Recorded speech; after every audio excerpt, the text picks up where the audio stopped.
دعا ہے کہ پروردگار عالم آج کی ہماری یہ سجائی ہوئی جشن کی محفل کو اپنی بارگاہ میں قبول و مقبول فرمائے، اور بانیان کا یہ انتظام انصرام پاک سیدہ سلام علیہا اپنے سرتاج کے ولایت کے اعلان کے صدقے میں قبول و مقبول فرمائے، اور ان کی رزق مال جان عزت بخت میں اضافہ عطا فرمائے۔ حاضرین محفل جو دل میں شرعی حاجات لے کے آئے ہیں، پاک سیدہ اپنے بچوں کا صدقہ سب کی شرعی حاجات کو پورا فرمائے۔ آج کا دن مانگنے کا دن ہے، جشن کا دن ہے۔ معصوم فرماتے ہیں کہ آج کے دن صرف ایک مومن دوسرے مومن سے مسکرا کے مل لے تو اس کو بھی حج کا ثواب ہو۔ حدیث قصہ چادر والی بات، لفظی ترجمہ اس کا یہ بنتا ہے، واقعہ سارے مومنین کا سنا ہوا، عربی زبان میں تلاوت نہیں کرنے لگا، اردو زبان میں آپ حضرات کی نفیس سماعتوں کی نظر کرنے جا رہا ہوں۔ واقعہ کچھ اس طرح ہے کہ سرکار دو عالم صلی اللہ علیہ وآلہ وسلم منبر مسجد نبوی پہ تشریف فرما تھے۔ صحابہ کرام کا جمع غفیر تھا کہ شہنشاہ کربلا مولا حسین بادشاہ صحن مسجد میں داخل ہوئے۔ صحابہ کرام کے مجمع کو چیرتے ہوئے نانا کے پاس پہنچے۔ جناب رسالت مآب نے دونوں ہاتھوں سے اپنے بیٹے کو اٹھایا۔ چھوٹے بچے کو جب بھی اٹھائیں آپ لوگوں کا مشاہدہ ہے تو وہ اٹھانے والے کے سینے پہ اپنے قدموں سے چلنا شروع کر دیتا ہے۔ جیسے ہی سرکار نے مولا حسین کو اپنے ہاتھوں پہ بلند کیا، مولا حسین بادشاہ کے ننھے ننھے قدم سرکار کے سینہ اطہر پہ لگنے شروع ہو گئے۔ سارے صحابہ کرام یہ منظر دیکھ رہے تھے، لیکن جیسے جابر ابن عبداللہ انصاری نے دیکھا ویسے کسی اور نے نہیں دیکھا۔ میں آپ کو بتانے لگا ہوں کہ اس حدیث کے راوی جناب جابر ہی کیوں بنے۔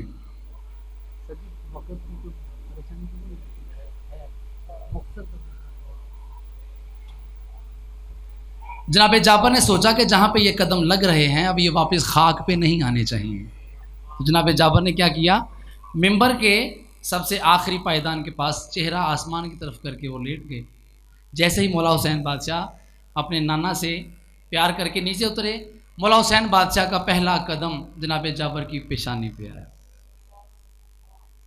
چلتے چلتے سرکار گھر پہنچے۔ اس واقعے کی خبر جناب سیدہ سلام اللہ علیہا کو ہوئی۔ بلند تر صلوات پڑھیے گا، اللہ صلی اللہ محمد وعجل فرج۔ وقت گزرا، ایک دن جناب سیدہ کائنات نے جناب جابر کو پیغام دیا۔ جناب جابر حاضر ہوئے، پردے کا اہتمام کیا گیا۔ پاک سیدہ نے فرمایا کہ اے جابر، میں نے سنا کہ تو نے میرے حسین کا صحن مسجد میں یہ احترام کیا کہ میرے بیٹے کے قدم زمین پہ نہیں لگنے دیے۔ آؤ آج تمہیں ہم ایک ایسا واقعہ سنائیں، ایک ایسی حدیث سنائیں کہ قیامت تک آنے والے ہمارے مومن جب بھی اس واقعے کو، اس حدیث کو بیان کریں گے، سب سے پہلے تمہارا نام لیا جائے۔ یہ وجہ بنی جناب جابر کے یہ راوی بننے کی۔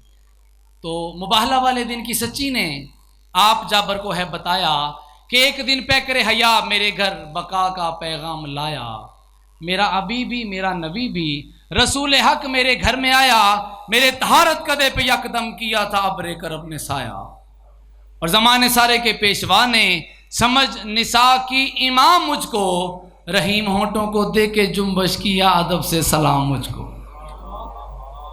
رسول بیٹی سے پھر یہ بولے، بطول کر مجھ پہ مہربانی، میں ذوف محسوس کر رہا ہوں، مجھے اڑا دے قصہ یمانی۔ اٹھا کے میں نے وہ پاک چادر عظیم بابا کے تن پہ تانی، نبی کا چہرہ بھی 14ویں شب کے چاند کی مثل تھا نورانی۔ اور ذوف محسوس ہو، ہم جیسے ناقص العقل کو تو ہم جاتے ہیں کسی طبیب کے پاس، کسی ڈاکٹر کے پاس۔ سرکار دو عالم کسی ڈاکٹر کے پاس نہیں گئے، کسی طبیب کے پاس نہیں گئے، ذوف محسوس ہوا بیٹی کے پاس آئے چادر لینے کے لیے۔ کیوں؟ نبی نے بیٹی سے لے کے چادر زمانے بھر کو بتا دیا ہے، نبی کے نزدیک سیدہ فاطمہ کی چادر میں بھی شفا ہے۔ دونوں بازو بلند کر کے نعرہ حیدری۔ سیدہ کائنات فرماتی ہیں بس ایک لمحے کے بعد آیا میرا نفیس الکلام بیٹا، زمانے بھر سے حسن مدبر عظیم ناصر امام بیٹا، کیا جو اس نے سلام مجھ کو کہا پسند احترام بیٹا، میری نگاہوں کے نور دل کے ثمر علیک السلام بیٹا۔ حسن ہوئے اس طرح سے گویا نبی کے قدموں کو چومتا ہوں، بتائیں اماں کہاں ہے نانا، میں ان کی خوشبو کو سونگتا ہوں۔